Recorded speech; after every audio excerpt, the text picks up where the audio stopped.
Bismillahirrahmanirrahim. Assalamualaikum warahmatullahi wabarakatuh.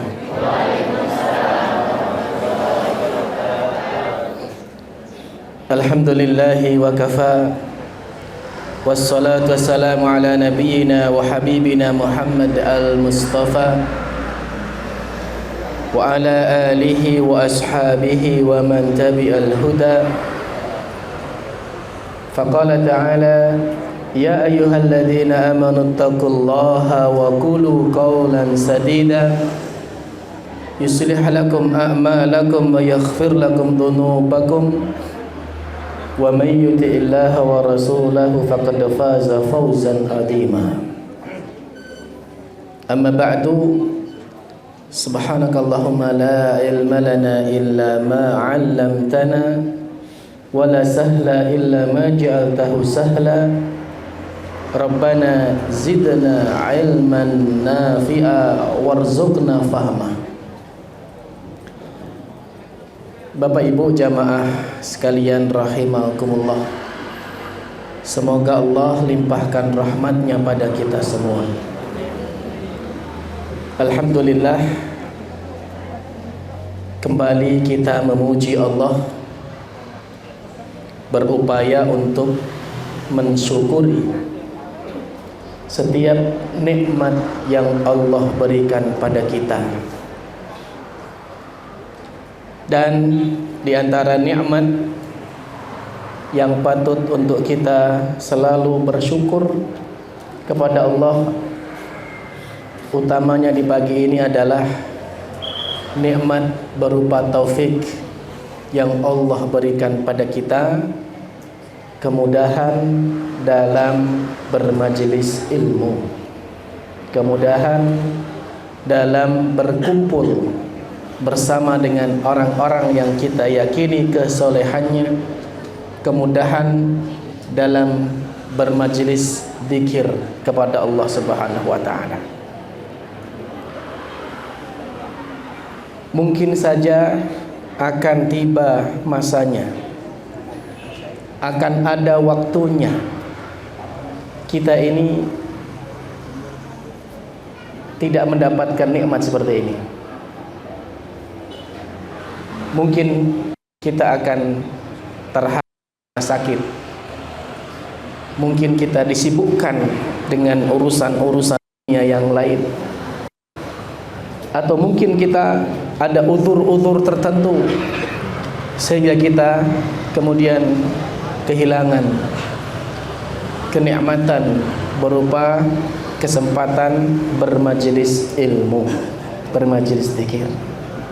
Olehnya, ketika kita diberikan kemudahan oleh Allah dapat kembali bermajelis seperti ini, adalah nikmat yang patut untuk kita syukuri kepada Allah Subhanahu wa taala.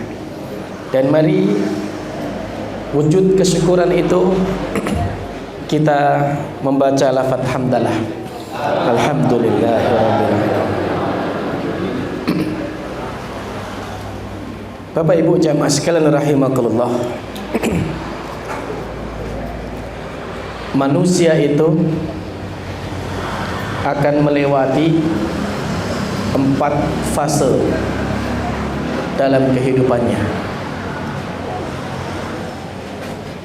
Fase pertama adalah fase ketika kita berupa janin di dalam rahim ibu kita masing-masing. Usianya normalnya 9 bulan, standarnya 9 bulan 10 hari. Kadang ada yang lebih, kadang juga ada yang kurang. Pada fase ini janin akan sangat bergantung pada ibunya masing-masing. Seorang ibu akan memiliki peran dan pengaruh yang signifikan pada perkembangan janin yang dikandungnya.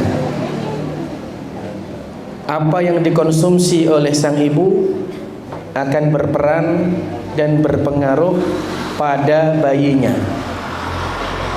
Jika yang dikonsumsi adalah sesuatu yang baik, maka akan memberikan pengaruh yang baik. Sebaliknya, jika yang dikonsumsi adalah sesuatu yang buruk, maka juga akan memberikan pengaruh yang negatif, baik dari sisi kesehatan maupun dari sisi diniyah. Jika selama mengandung sang ibu itu mengkonsumsi makanan yang penuh gizi, ya, tercukupi semua kebutuhan nutrisinya, maka insya Allah sang bayi pun juga akan sehat. Tapi jika seorang ibu ketika hamil, kebutuhan gizinya, nutrisinya nggak tercukupi dengan baik, maka boleh jadi itu juga akan berpengaruh kepada janin, yang kemudian ada janin stunting dan sebagainya. Termasuk dalam hal diniyah, jika seorang ibu ketika hamil semakin dekat kepada Allah Subhanahu wa taala, rajin berzikir kepada Allah, rajin membaca ayat-ayat Al-Qur'an, banyak melaksanakan salat, maka itu juga akan berpengaruh kepada bayi yang dikandungnya. Sebaliknya, jika seorang ibu ketika hamil namun justru melakukan aneka macam perbuatan yang negatif, ucapannya, perbuatannya, ibadahnya, akhlaknya tidak baik, itu juga akan berpengaruh kepada bayi yang ia kandung. Fase yang kedua jamaah sekalian adalah fase kehidupan di dunia, dan ini umurnya beda-beda juga. Standarnya Rasulullah sallallahu alaihi wasallam bersabda, a'maru ummati ma baina sittina wa sab'in wa qallama dzalik. Umur umatku itu, kata Rasulullah sallallahu alaihi wasallam, 60 sampai 70 tahun. Dan sedikit yang lebih dari itu. Jadi standar umat Islam itu umurnya 60 sampai 70. Sing kurang nggih wonten, yang lebih juga ada. Kita lihat bagaimana Rasulullah sallallahu alaihi wasallam. Umur beliau berapa? 63 tahun. Abu Bakar 63 tahun. Umar 63 tahun. Ali bin Abi Thalib 62 tahun. Abu Ubaidah bin Jarrah, Talha bin Ubaidillah, semua rata-rata 63 tahun. Sing kurang nggih kathah. Mu'ad bin Jabal 38 tahun. Imam Nawawi 45 tahun. Yang lebih juga banyak, ya.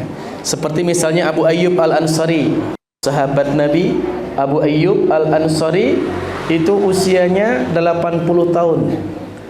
Dan di usia 80 tahun itu luar biasanya beliau ikut berjihad, berperang di usia 80 tahun. Perperangnya itu di mana? Di Konstantinopel, di Istanbul sekarang, dan dimakamkan di sana beliau. Meninggalnya di Istanbul, di Eropa, ya. Padahal dari Madinah berangkat ke Istanbul ikut berjihad membebaskan Konstantinopel, beliau gugur di sana dan dimakamkan di sana, usianya 80 tahun. Anas bin Malik usianya sampai 100 tahun. Ada juga yang lebih dari itu.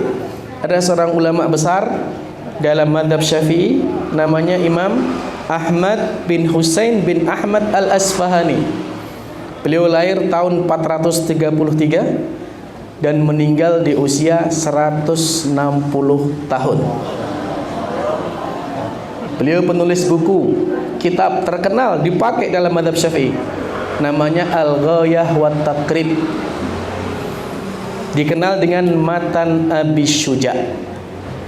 Beliau bergelar Abu Syuja, bapaknya sang pemberani, karena beliau terkenal berani melawan kezaliman, berani melawan orang-orang yang kemudian tidak berbuat benar. Makanya beliau bergelar Abu Syuja. Ya, kata fikih namanya Matan Abu Syuja.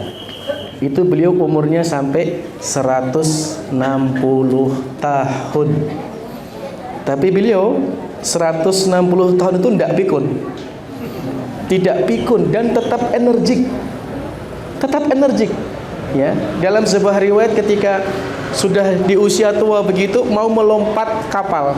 Jadi di pelabuhan itu melompat kapal, dikhawatirkan sama orang-orang, ampun melompat mbah, nah cara kita gitu. Engko nek jatuh dakwah kan repot. Tapi apa kata beliau? Beliau mengatakan dalam maknanya, dahulu ketika muda saya menjaga hak-haknya Allah, saya tidak bermaksiat kepada Allah, maka Allah menjaga masa tua saya. Ya.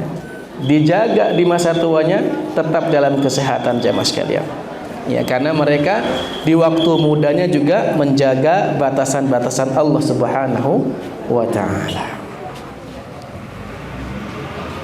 Nah, masa kehidupan di dunia ini jemaah sekalian, kalau di fase janin tadi, di fase rahim ibu kita, enggak akan dihisab oleh Allah. Tidak akan dihisab oleh Allah. Nah, di fase kehidupan dunia inilah yang nanti akan dihisab oleh Allah Subhanahu wa taala.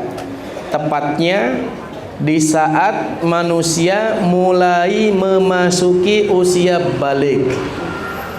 Dari mulai balik sampai meninggal dunia, itulah yang akan dihisab oleh Allah. Dari fase lahir sampai balik belum dihisab. Fase anak-anak enggak dihisab.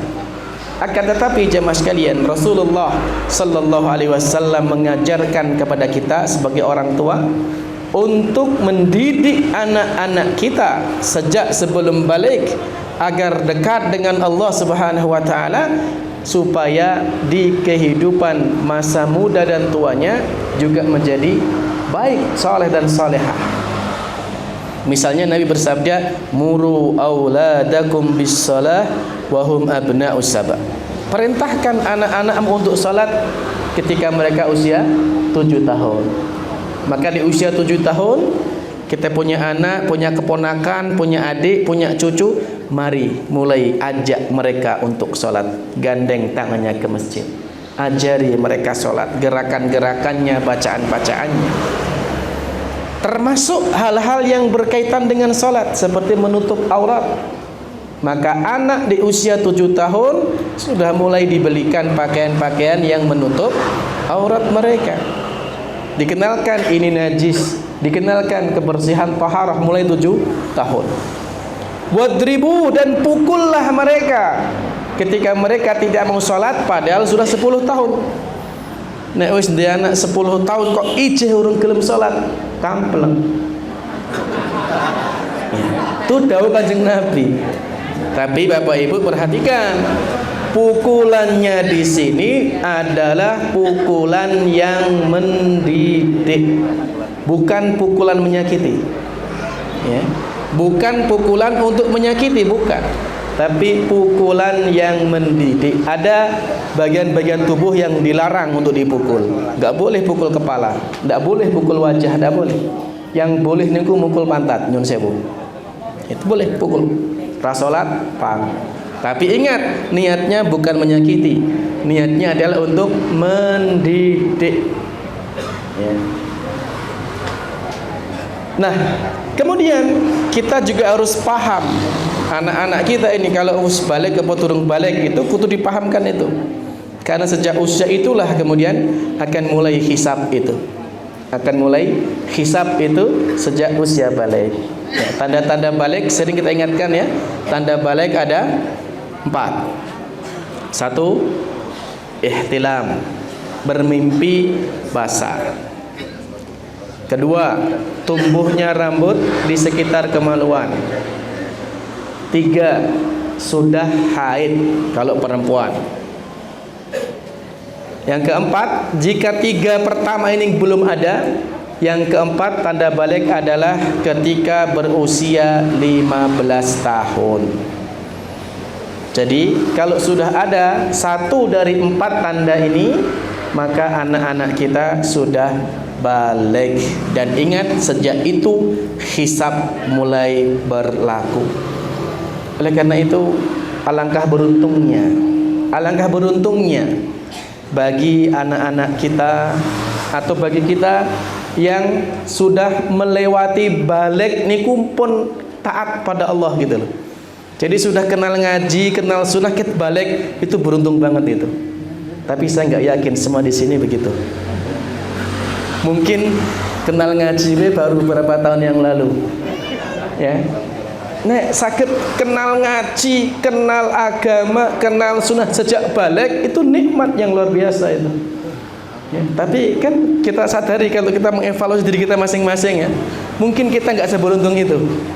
Mungkin kita tidak seberuntung itu. Mungkin kita pas zaman baligh misalnya SMP, SMA, mungkin jauh dari nilai-nilai agama, jauh dari masjid, jauh dari kajian, mungkin. Tapi jamaah sekalian, ingat bahwasanya yang akan dinilai itu akhirnya, ya. Yang akan dinilai adalah akhirnya. Ada hadis Nabi yang perlu kita hafal itu. Innamal a'malu apa? Innamal a'malu binniyat. Ya, itu satu. Innamal a'malu binniyat itu di awal amal, ya. Di awal amal innamal a'malu binniyat, tapi ada hadis yang lain. Innamal a'malu bil khawatim. Innamal a'malu bil khawatim. Amal itu yang dinilai adalah akhirnya. Yang dinilai adalah akhirnya. Maka ada kaidah yang menyebutkan al-ibratu bi kamalin nihayah la bi husnil bidayah. Yang akan dinilai itu adalah akhir yang sempurna, bukan awal yang baik. Boleh jadi kita ini awalnya nggak baik. Mungkin kita pas muda dhisik, pas enom dhisik beling, mungkin. Tapi mari kita akhiri hidup kita dengan hidup yang akhir yang terbaik, ya.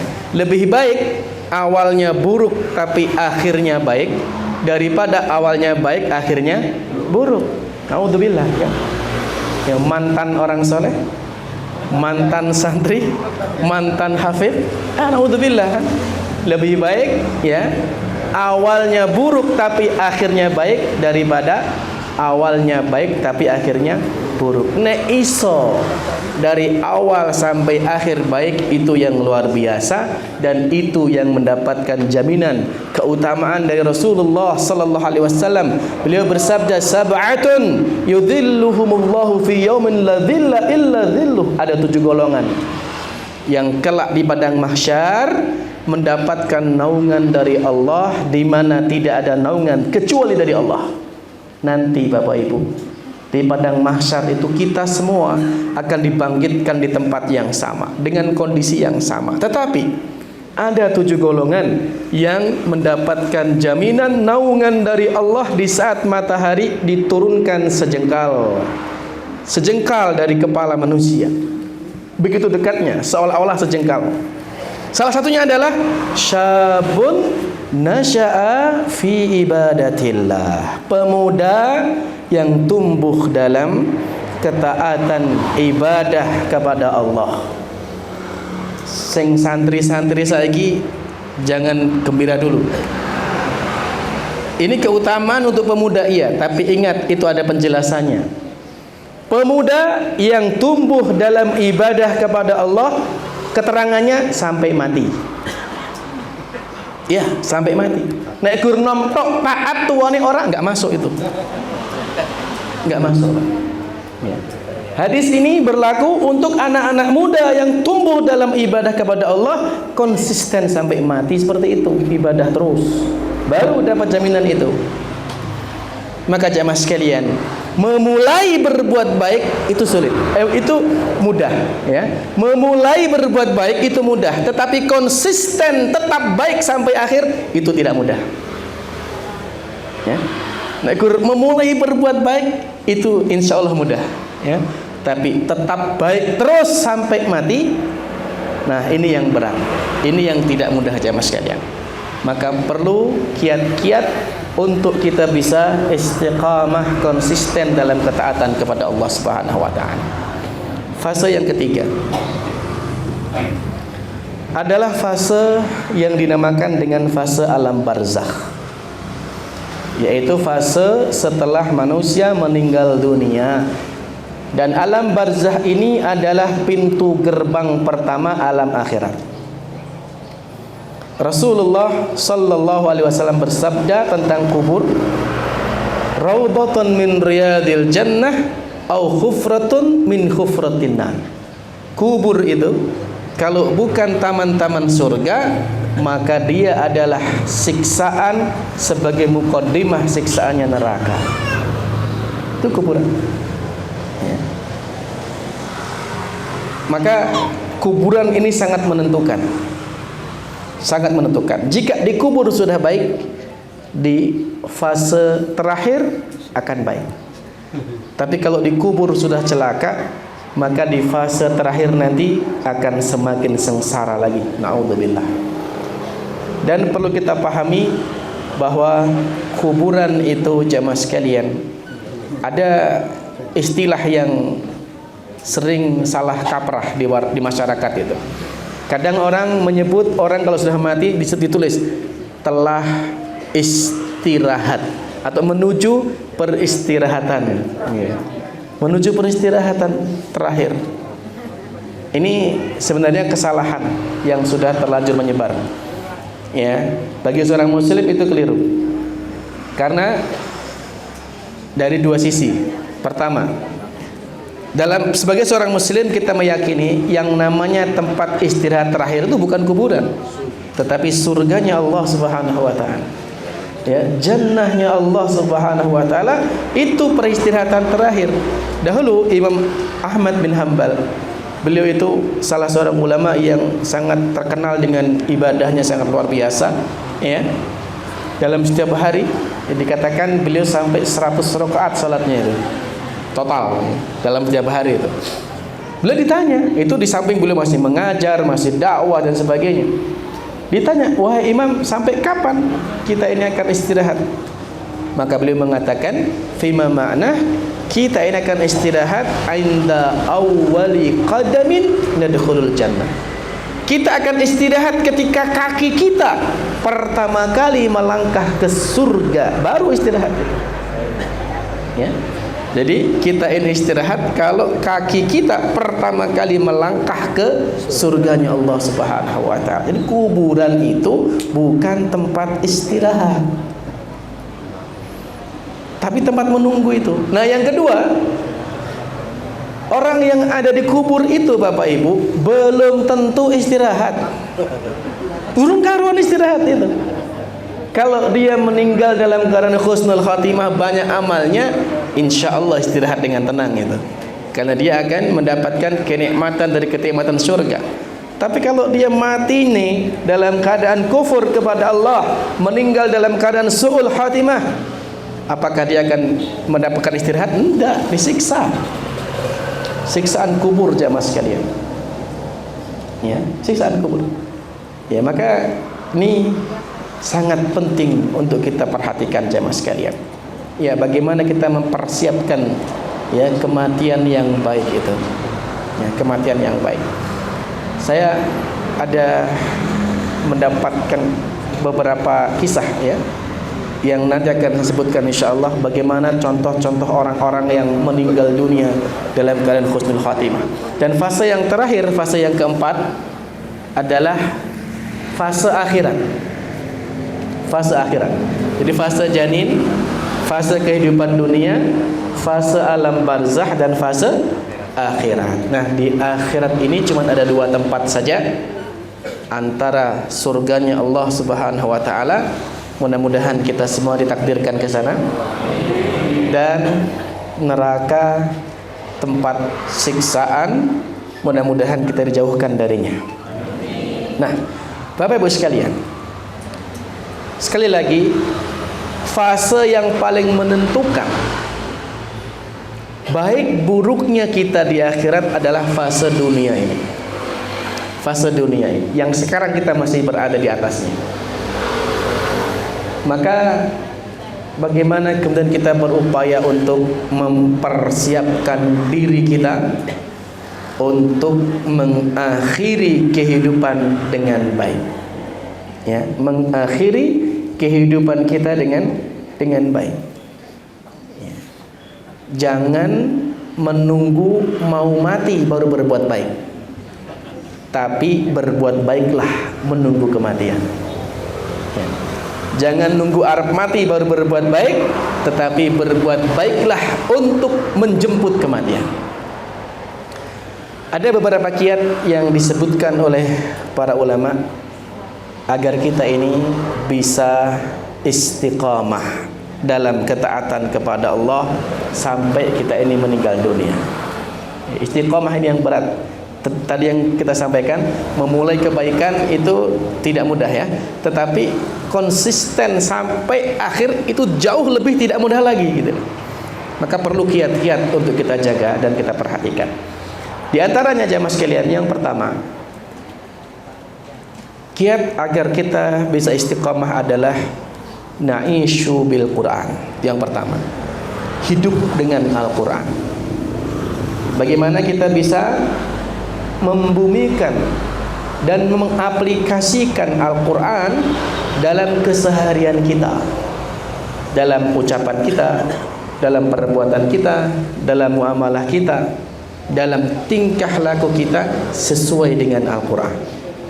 Karena Al-Quran adalah pedoman, Al-Quran adalah petunjuk, Al-Quran adalah obat, Al-Quran adalah rahmat bagi orang-orang yang beriman. Dan ketika Aisyah ditanya, bagaimana sih akhlak kepribadian Nabi itu? Maka secara ringkas Aisyah menjawab, kana khuluquhu Quran. Nabi itu akhlaknya Al-Quran, ibarat Al-Quran yang berjalan. Dengan setiap hari kita berinteraksi dengan Al-Quran, maka akan membantu kita tetap istiqamah. Ya. Disebutkan dalam surat Al-Furqan ayat 32 ya. Orang-orang kafir itu bertanya. Dulu ini orang-orang kafir zaman dulu bertanya. Wa yaqulul kafirun wa qala alladziina kafaru ya. Dan orang-orang kafir bertanya, laula nuzila alaihil Qur'an jumlatan wahidah. Kenapa Al-Quran itu tidak diturunkan kepada Muhammad sekaligus, tetapi diturunkan berangsur-angsur selama 23 tahun. 13 tahun di Mekah, 10 tahun di fase Madinah. Al-Quran kok, kenapa orang kafir itu bertanya begitu, kenapa kok enggak diturunkan sekaligus? Nah, inilah diantara kebiasaan orang kafir itu Bapak Ibu. Orang kafir itu mereka mengkritisi Al-Quran, padahal beriman aja tidak gitu. Beriman aja tidak, tapi suka mengkritisi. Kadang-kadang kita juga begitu. Kadang-kadang kita ini ngamal ke orang, ning suka mengkritisi amalnya orang lain. Gitu. Ada orang ngaji dikritisi, ngaji, padahal ngaji ora kowe malahan. Ada orang ngapal ke dikritisi, kowe ngapal, padahal kowe ngapal ke ora. Maka jangan seperti itu jamaah sekalian. Ya. Jangan seperti orang-orang kafir yang suka mengkritisi sesuatu padahal mereka tidak mengimaninya, mereka tidak melakukannya. Dan Allah Subhanahu wa taala menjawabnya langsung di ayat yang sama. Kadzalika linutsabbita bihi fuadak. Ya. Yang demikian itu agar kami meneguhkan hatimu. Agar kami meneguhkan hatimu, agar hatimu itu tetap istiqamah. Kalau Al-Quran itu turunnya berangsur-angsur, maka itu akan membuat kita istiqamah, sering membaca Al-Quran. Maka Bapak Ibu, sebenarnya dalam Al-Quran itu semua permasalahan hidup kita itu ada jawabannya. Cuman kadang-kadang kita ini nggak tahu artinya kan gitu. Namun dengan membacanya saja itu sudah menghadirkan ketenangan. Membacanya saja itu sudah menghadirkan ketentraman jamaah sekalian. Ala bidzikrillahi tatma'innul qulub. Ketahuilah dengan berzikir kepada Allah hatimu akan tenteram. Dan di antara bentuk zikir yang sangat tinggi adalah membaca Al-Quran. Ini kiat yang pertama. Yang kedua,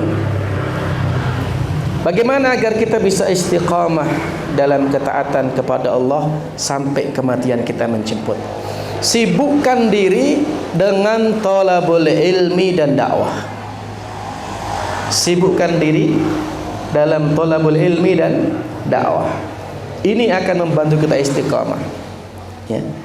Kalau kita mau ngaji, kita ini mau thalabul ilmi, kita jadi tahu, oh ini perintah Allah, oh ini larangan Allah, kita hindari. Oh ini wajib, ini sunnah, yang dengannya kita bisa dahulukan yang wajib dan tingkatkan yang sunnah. Kalau nggak ngaji, ya nggak ngerti.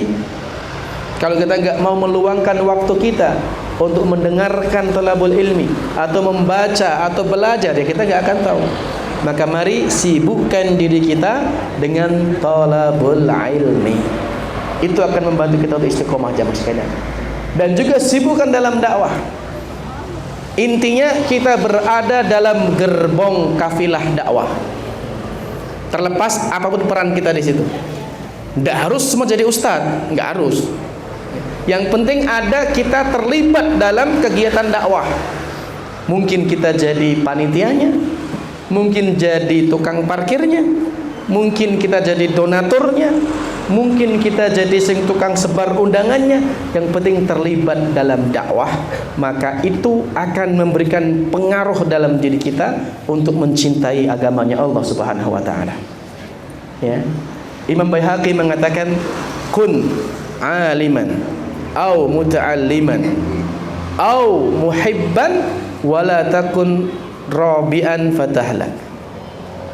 Ya. Kun aliman au muta'alliman au mustami'an au muhibban wala takun khamisan fatahlak. Jadilah kamu 4 orang. Jadilah kamu aliman, seorang yang alim.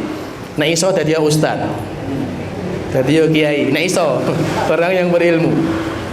Nah ora iso yang kedua, au muta'alliman, jadilah santri. Jadi yang mau belajar, santri, ya. Nah ora iso meneh wis tuwa. Au mustamian, jadilah orang yang selalu mendengarkan ilmu, mendengarkan pengajian. Ya. Atau yang keempat, jadilah muhibban, jadilah pecinta ilmu. Ya, mencintai ilmu, jangan membenci. Ada pengajian seneng, bukan malah tidak suka ada pengajian kok dibubarke. Pengajian malah susah. Jangan. Dan beliau mengatakan wala takun khamisan, jangan jadi orang yang kelima. Wis dadi ustaz ya ora, ngaji sah santri ya ora, ngaji ora gelem, ilmu ya ora seneng. Kata beliau, fatahlak, kamu akan celaka. Kamu akan celaka. Naudzubillah jamaah sekalian. Ya, maka mari kita sibukkan dalam thalabul ilmi dan dakwah. Ini akan membantu kita untuk istiqamah.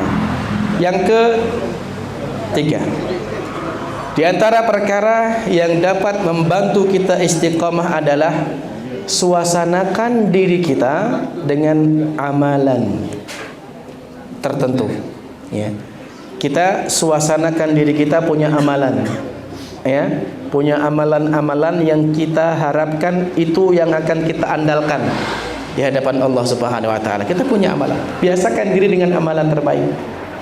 Ya, di samping amal-amal yang wajib, hendaklah kita ini punya amal rahasia, amalan yang hanya diketahui antara kita dan Allah saja.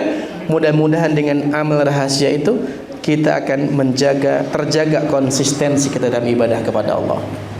Ya. Allah berfirman dalam Al-Quran, ya ayyuhalladzina amanu ittaqullaha haqqa tuqatih wa la tamutunna illa wa antum muslimun. Wahai orang-orang yang beriman, bertakwalah kepada Allah dengan sebenar-benar takwa. Ya. Wa la tamutunna, jangan sekali-kali kamu mati illa wa antum muslimun, kecuali kamu dalam keadaan sebagai seorang muslim. Di ayat ini Allah mewanti-wanti, jangan sekali-kali mati kecuali dalam keadaan seorang muslim. Jangan mati kecuali mati yang baik. Tapi mati yang baik ini perlu proses. Prosesnya apa? Haqqa tuqatih. bertakwalah dengan sebenar-benar takwa, men matine apik, men matine husnul khotimah. Ulama menjelaskan ayat ini, ya, di antara Imam Ibnu Katsir mengatakan, man asya ala syai' mata alaih, wa man mata ala syai' bu'itha alaih. Barang siapa yang hidupnya itu konsisten di atas sesuatu, maka dia insya Allah akan mati di atas sesuatu itu. Dan barang siapa yang mati di atas sesuatu, dia akan dibangkitkan di atasnya. Ya, maka kalau orang-orang hidup konsisten dalam kebaikan, insya Allah dia juga akan mati dalam kebaikan. Sebaliknya, kalau ada orang yang hidup konsisten dalam keburukan, besar kemungkinan dia juga akan mati di atas keburukan itu, waliyadzubillah. Maka banyak kisah jamaah sekalian bagaimana kesudahan orang-orang yang meninggal dunia itu, baik yang husnul khotimah maupun su'ul khotimah. Saya akan sebutkan beberapa contoh di antaranya. Ada orang yang mau meninggal dunia, sudah sekarat mau meninggal dunia, ditalkinkan ora iso ngikuti, kon ngucap la ilaha illallah enggak bisa, dibacakan Quran kepanasan, subhanallah, ya minta air minum, dibawakan air putih, ya tanpa merek begini, ya. Dibawakan air minum, tapi dia nggak mau. Ternyata minta apa? Minta khamr, jamaah sekalian. Arab mati wae malah minta khamr. Itu bagi dia yang membuat dia tenang. Na'udzubillah. Ada kisah di Arab. Ini kisah dari seorang polisi yang dari kejadian yang dia alami itu membuat dia dapat hidayah itu. Ceritanya dia ini polisi lalu lintas, dia menjaga lalu lintas, terus mendapati dua kejadian luar biasa. Kejadian pertama terjadi kecelakaan jeder. Zaman riyen Saudi niku nek nyopir galugalan. Saat ini ada kamera, dulu enggak. 180 km per jam itu biasa di sana itu. Ya biasa. Ya kulorien pas sebelum tahun 2012 ya. Dari Madinah nyopir ke Mekah itu, saya patut kecepatan 160 km per jam saya nyopir itu. Dikomentari, kapan tekane? Subhanallah, kapan tekane? Padahal kok 120 niku. Wes, itu dulu. Nah, ini ada kecelakaan. Nah, pas kecelakaan itu polisi mendatangi korban. Delalah korban ini ku wis isih urip tapi sudah mau mati gitu. Maka polisi ini isa-isone ngajak mentalkinkan gitu. La ilaha illallah, la ilaha illallah. Diucap diajari ngono kuwi. Tapi korban kecelakaan tadi enggak bisa ngomong. Malah ngopo? Malah nyanyi. Nyanyi terus, nyanyi jebulane. Sampai dia mati dalam keadaan menyanyi. Di hari lain polisi ini menemukan kecelakaan lagi. Ini ada mobil mogok, ini koyone bane kempes. Kayak pemuda yang nyopir turun mau mengganti ban. Pas proses pergantian itu ditabrak mobil supomburi. Dia sekarat juga, tapi sempat dipanggil ambulan. Polisi ini mendampingi di dalam ambulan itu. Dan polisi ini mendengar si pemuda ini yang dermimil gitu, melantunkan sesuatu. Didekatkanlah telinganya polisi ini ke mulut pemuda itu, didekatkan begitu. Ternyata ngaji. Sejak dari ambulan itu sampai rumah sakit, sampai masuk ruang operasi bedah, itu terus mengaji sampai dia meninggal dunia dalam keadaan mengaji. Ternyata dia seorang imam, seorang hafiz yang terus melantunkan hafalan-hafalan Quran. Sejak itu si polisi ini jadi hijrah itu, jadi taat kepada Allah itu. Sejak itu kejadian itu, subhanallah, sampai seperti itu jamaah sekalian. Satu lagi kisah yang sangat menarik. Ini kisah ulama, namanya Imam Abu Zur'ah Az-Zuhri. Abu Zur'ah Az-Zuhri, gurune Imam Malik, Imam Muslim, guru hadis.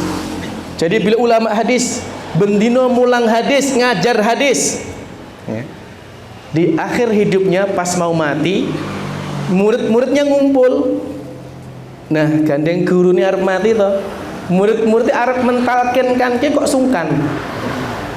Wah, gurune arep mentalkinkan, wahai guru la ilaha illallah iki ora tekan arep mentalkinkan ngoten niku. Tapi subhanallah, sang guru sendiri yang minta akhirnya. Sang guru sendiri yang meminta. Lain jaluk ngaten iki, wahai murid-murid, saya pengen mendengar hadis. Mari kita lanjutkan. Jadi beliau kan tiap hari ngajar hadis, tasmi' hadis. Maka beliau mulai baca hadis, ya. Beliau mulai baca hadis 1, 2, 3, 4 an fulan bin fulan. Sebutkan sanadnya itu. An fulan bin fulan qala fulan bin fulan qala, sampai pada satu hadis beliau mengatakan qala Rasulullah sallallahu alaihi wasallam man kana fi akhir kalamihi la ilaha illallah. Beliau mati di situ. Beliau mati. Nah, hadisnya lengkapnya kan man kana fi akhir kalamihi la ilaha illallah dakhalal jannah, itu hadisnya itu. Tapi beliau pas menyampaikan hadis itu beliau membaca man kana fi akhir kalamihi la ilaha illallah, beliau wafat. Murid-muridnya ngambung dakhalal jannah gitu. Subhanallah. Ini kan kematian yang sangat indah Bapak Ibu. Tapi kematian seperti itu nggak bisa direkayasa loh. Nggak bisa. Jadi nggak pesan so aku nek mati arep ngono kuwi, nggak bisa. Itu kematian yang nggak bisa direkayasa. Itu terjadi kenapa? Karena kebiasaannya seperti itu.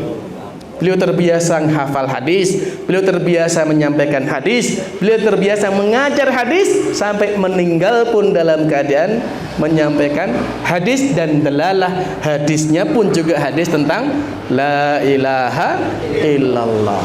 Kematian yang sangat indah jamaah sekalian. Ya, maka mari kita miliki amalan rahasia, amalan yang kita jaga meskipun sedikit, ya, tapi konsisten, itu jauh lebih dicintai Allah. Nabi bersabda, inna ahabbul a'mali indallah adwamuha wa in qalla. Salah satu amalan yang dicintai Allah adalah amalan yang konsisten meskipun sedikit. Terakhir jamaah sekalian yang dapat kita kaji pada pagi hari ini, di antara kiat agar kita bisa istiqamah sampai kematian menjemput adalah jangan lupakan berdoa. Jangan lupakan berdoa kepada Allah Subhanahu wa ta'ala. Karena doa adalah benteng seorang muslim. Doa adalah senjata orang yang beriman. Maka selalu kita meminta kepada Allah agar diteguhkan hati kita dalam keistiqamahan. Allah ajarkan dan perintahkan itu. Bahkan ada satu doa yang Allah wajibkan. Satu doa yang Allah wajibkan untuk kita baca setiap hari minimal 17 kali dalam salat, yaitu surat Al-Fatihah ayat yang keempat. Ihdinas siratal mustaqim. Ya Allah, tunjukkanlah kepadaku jalan yang lurus. Ini minta agar kita istiqamah kepada Allah. Kalau kita baca penjelasan para ulama jamaah sekalian, doa ini ada 3 maknanya. 3 maknanya. Ihdinas siratal mustaqim. Ya Allah, tunjukkanlah kepadaku jalan yang lurus. Makna yang pertama, kalau aku masih bengkok, ya Allah luruskan. Makna kedua, ya Allah kalau aku sudah lurus, teguhkan. Makna yang ketiga, ya Allah jika aku sudah lurus dan teguh, bukakan padaku pintu-pintu kebaikan yang lain. Itu maknanya. Luar biasa, ya. Kita minta kepada Allah itu. Kalau aku masih bengkok, ya Allah luruskan. Kalau aku sudah lurus, teguhkan. Nek wis lurus dan teguh, ya Allah bukakan pintu-pintu kebaikan yang lain. Ini doa yang luar biasa. Doa yang lain Nabi kita Allah berfirman, Rabbana la tuzigh qulubana ba'da idh hadaitana wa hab lana min ladunka rahmah innaka antal wahhab. Ya Allah, jangan Engkau palingkan hati kami setelah Engkau berikan petunjuk kepada kami. Jadi setelah dapat petunjuk hidayah, jangan Engkau murtadkan kami ya Allah. Jangan Engkau kembalikan kami kepada hal yang tidak baik. Minta pada Allah. Ya. Nabi mengajarkan doa, ya muqallibal qulub, tsabbit qalbi ala dinik. Wahai zat yang membolak-balikkan hati, teguhkan hati kami dalam agama. Wa ya musarrifal qulub sarrif qalbi ila ta'atik. Wahai zat yang membolak-balikkan hati, palingkan hati kami dalam ketaatan kepadamu. Ini kita doa minta kepada Allah Subhanahu wa taala agar Allah berikan keteguhan kepada kita jemaah sekalian. Ya. Dan satu lagi sebelum terakhir, sebelum tutup ya. Satu kiat lagi ya agar kita tetap istiqomah adalah kita selalu berdekatan dengan teman yang baik, mendekat dengan orang-orang saleh. Satu lagi masih cukup waktu ya. Berdekatan dengan orang-orang saleh ini akan membantu kita istiqomah jemaah sekalian. Karena teman dekat itu akan memberikan pengaruh yang signifikan baik pada akhlak kita, pada ibadah kita, pada muamalah kita. Nabi bersabda, "Al-mar'u ala dini khalilihi." Seseorang itu sangat tergantung agama teman dekatnya. Maka perhatikan dengan siapa engkau berteman. Teman yang baik akan menularkan kebaikan. Teman yang buruk sebaliknya akan menularkan keburukan-keburukan. Maka jemaah sekalian, ketika kita diberikan oleh Allah Subhanahu wa taala tempat ya, tempat tinggal ataupun pekerjaan yang di dalamnya kita tahu orang-orang yang baik, orang-orang yang saleh, maka jaga dengan baik. Karena hal itu akan dapat membantu kita untuk istiqamah. Teman yang mengingatkan kita di saat keliru, teman yang mengajak kita untuk selalu dalam ketaatan dan kebaikan kepada Allah. Ini teman-teman yang hendaknya kita cari, teman-teman yang hendaknya kita jaga. Ya, kalau kita sudah punya teman yang kita yakin ini teman ini saleh, teman ini teman yang baik, kita jaga. Ya, ciri teman yang soleh itu ada 3. Ya, ciri teman yang soleh itu ada 3. Pertama, ya, jalisu man tudzakkirakallaha ru'yatuhu. Duduklah kamu, dekatlah kamu dengan orang yang ketika engkau melihatnya membuatmu ingat pada Allah. Baru ketemu ini langsung ingat pada Allah. Wa man yuzidu amalaka kalamuhu. Orang yang membuat amalmu bertambah ketika mendengar nasihatnya, ketika mendengar ucapannya. Wa man turaghibukal akhirata amaluhu. Dan orang yang ketika engkau melihat amalnya membuatmu semakin semangat, terpicu dan terpacu untuk meraih kehidupan akhirat. Ini 3 ciri teman yang baik. Maka mari kita berupaya untuk mencarinya dan pertahankan. Nek ketemu ngajak eling pada Gusti Allah. Nek krungu ya ucapannya membuat amal kita bertambah. Amal bertambah itu 2. Nek bukan ketaatan yang kita kerjakan atau keburukan yang kita hindari, itu juga amal bertambah itu. Meninggalkan keburukan itu amal bertambah pahala, sebagaimana melakukan ketaatan juga pahala. Dan yang ketiga adalah cirinya, kalau kita melihat ada orang yang kalau ndelok amalnya itu kita jadi iri gitu loh. Kita melihat amalnya tuh langsung terpicu gitu, aku pengen ngono kuwi, aku ingin seperti beliau. Nah, ini orang-orang yang layak untuk kemudian kita dekati dan jaga bersama. Ini yang dapat kita kaji pada pagi hari ini. Semoga ada manfaatnya. Kurang lebihnya mohon dimaafkan.